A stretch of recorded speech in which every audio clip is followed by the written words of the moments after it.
Hi, Mr. Altamore. This is Jeri Parrish. I'm doing my informative speech for Arkansas State University BB. When you think of Halloween, what springs to your mind? For most of us in America, Halloween is a night of time, fun, and frolic for both young and old alike.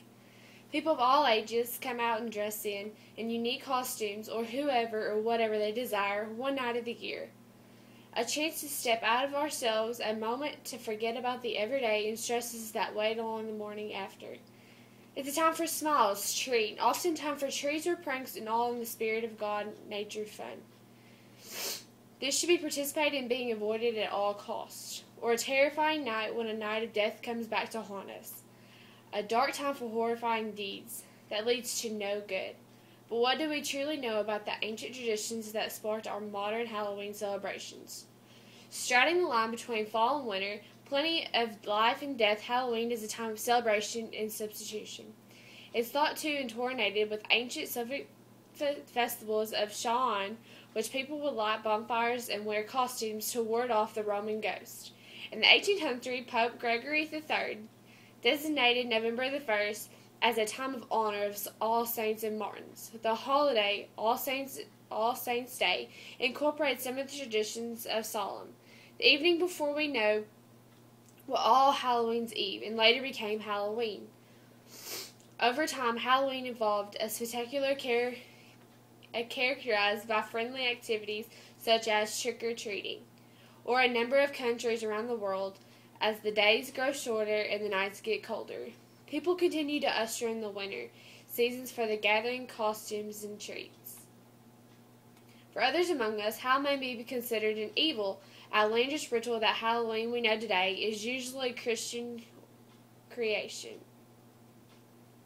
This all started in the 1800s. The Catholic Church merged into existing Roman festivals called Fernet and Falmian's Day.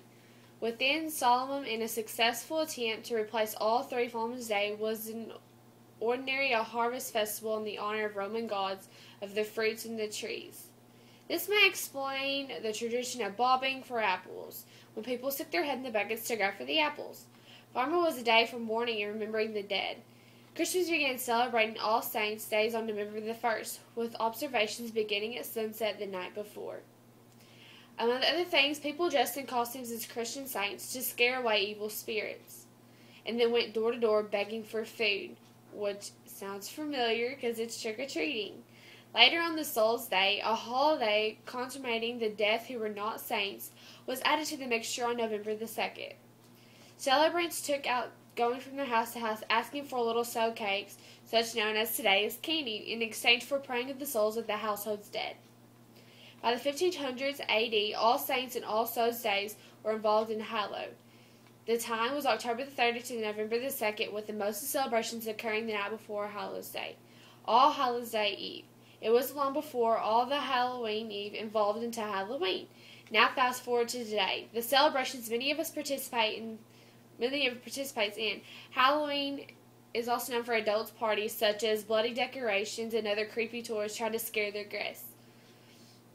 So growing up usually involved eating and drinking and dancing and whatever other is known, but they also know traditional bonfire. Today's big kids even hold their personal bank checks. With Halloween's, they can get skeletons and even cool goblin and fairy checks available. Traditional kiddie parties include spooky, scary decorations and spook houses and candy and lore. You get the cutest Halloween costume, invitations, and matching returning address. Trick-or-treating, dressing as a costume, honoring the dead, and celebrating the good. That comes to you during all year. All these are living, breathing traditions that tie us to our ancestors, who lived hundreds and thousands of years ago. Underneath all of our French traditions, Halloween remains what it always was, a celebration of the year drawing to a close, and joyous laughter in the face of the year to come.